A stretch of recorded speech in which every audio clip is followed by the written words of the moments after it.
Hey Becca, what are we learning today? Today, we are going to be solving systems of equations using substitution. Today, we are learning how to solve a system of equations using the substitution method. Here's an example. X plus 2y equals 5 is our first equation, and our second equation is 3x minus y equals 1. So we have two equations and we have two unknown variables. Those unknown variables are x and y. So if we have two equations and two unknown variables, we're able to solve for both variables. The substitution method means that we're going to solve one of these equations in terms of one variable, and then we're going to substitute that value back in order to find both variables. So let's take the first equation, x plus 2y, and solve for x in terms of y. X plus 2y equals 5, and if we isolate the x term and subtract 2y to both sides, x equals 5 minus 2y. So this is solving for x in terms of y, and we are going to substitute this into the second equation that we didn't use already.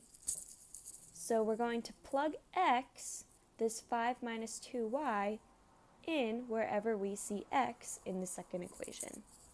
So let's try that. 3, and instead of x, we're going to write 5 minus 2y in parentheses minus y equals 1. Now, we have one equation and we have one unknown variable. Because of this, we can solve for that unknown variable. If we distribute this 3 times 5 is 15. 3 times 2y is 6y, and we have a minus sign. Minus y equals 1. And this translates to 15 minus 6y minus 1y, so that's minus 7y equals 1. And if we subtract the 15 over to this side, which I'll move this up here, subtract the 15 from both sides, we're left with negative 7y equals 1 minus 15 is negative 14. And if we divide by negative 7 both sides, y equals negative 14 over negative 7, which is just positive 2. So we have solved for one of the two variables, and we just need to solve for the other, which is x. And to do that, we can substitute this y value into either our first equation or our second equation. And whatever equation you pick is going to give you the same answer. So let's try the first equation. We're going to substitute y equals 2 in wherever we see y here. X plus 2 times 2 equals 5. X plus 2 times 2 is 4 equals 5. And then the last step is to just subtract 4 from both sides. And the 4's cancel out. X equals 5 minus 4, which is just 1. So by substitution, we have found our x and our y from these two equations. We're going to try another example.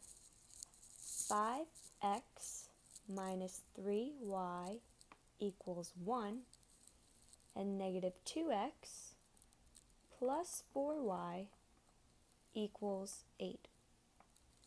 So using the same method of substitution, we have to pick one equation and isolate one variable. So I'm going to choose to pick equation 1, and I'm going to isolate the x. So let's look at equation 1. 5x minus 3y equals 1. And if I want to isolate the x, first I have to move the y to the right side. Plus 3y. So 5x equals 1 plus 3y. And in order to get x by itself, I'm going to divide both sides by 5, which will cancel on the left side. X equals 1 plus 3y over 5. This is going to be our substitution value, and we're going to plug this in to the other equation that we didn't use. So in this case, we're going to plug this value in to the second equation. Negative 2x plus 4y equals 8. And wherever we see x, we're going to plug in 1 plus 3y over 5. So it's going to be filled in right here. Negative 2 times 1 plus 3y over 5 plus 4y equals 8. Now the easiest way to go about this problem, rather than having fractions, is to try to get rid of the fraction.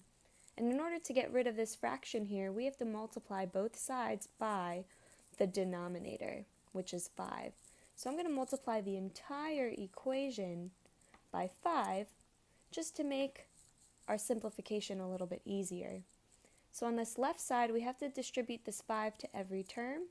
For the first term, the 5 is going to cancel with the denominator, and we're just going to be left with the numerator here. Negative 2 times 1 plus 3y, because the 5's canceled out. And now we have to distribute this 5 to the 4y, so 5 times 4y is 20y, equals 5 times 8, which is 40. So let's distribute our negative 2. Negative 2 times 1 is negative 2. Negative 2 times 3y is negative 6y, plus 20y equals 40. And then we're going to combine our y's, and we're going to move this 2 over to the other side. So I'm going to add 2 to both sides and combine our y terms. 20y minus 6y is 14y equals 40 plus 2 is 42. And if we divide both sides by 14, our y is going to equal 42 over 14, which is just 3. Now the cool part is we can plug in our y equals 3 to any of these equations to find our x value, and we could also plug it in to this equation here, because this equation is the x value already isolated. So let's throw our y equals 3 into this equation here. X equals 1 plus 3 times y, which is 3, over 5. 3 times 3 is 9, plus 1 is 10. So that's going to be 10 over 5, which equals 2. So that means that our x value is 2.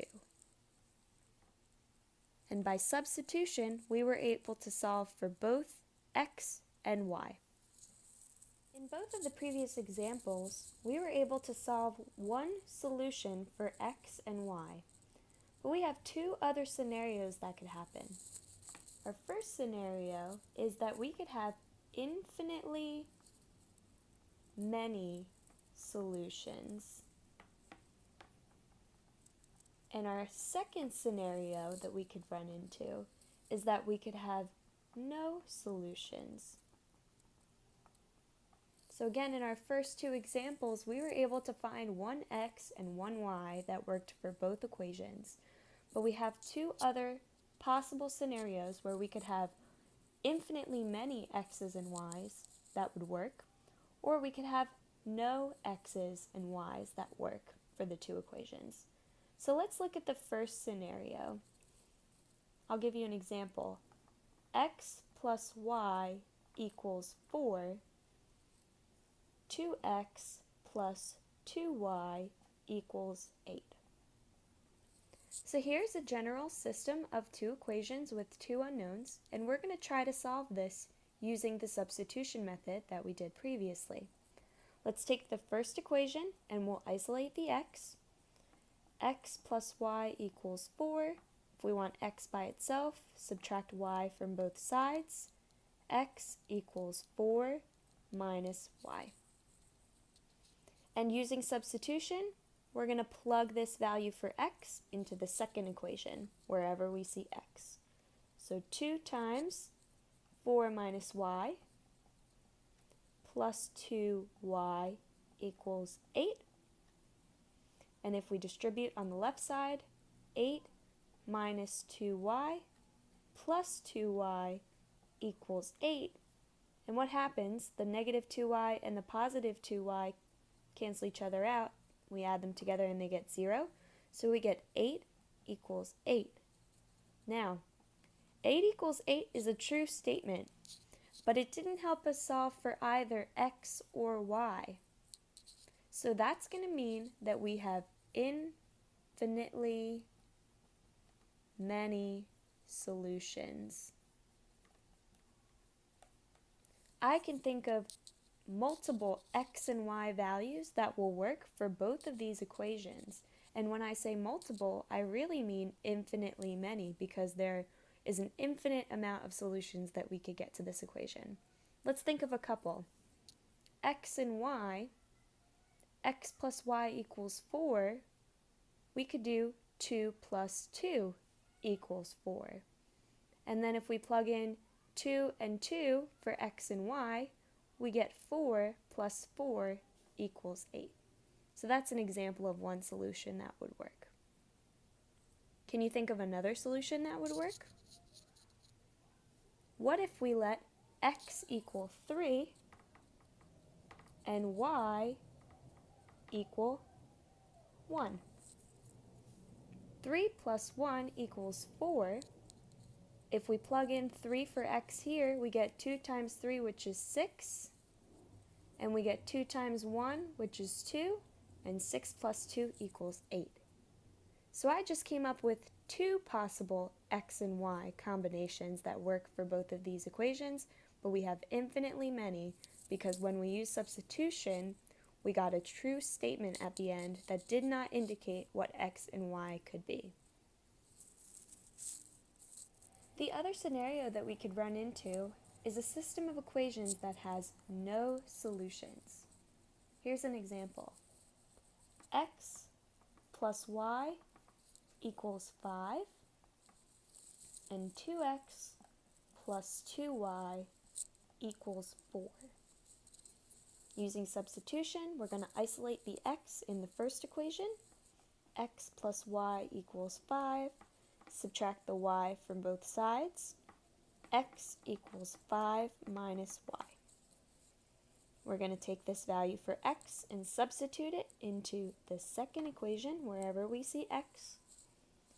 2 times 5 minus y plus 2y equals 4.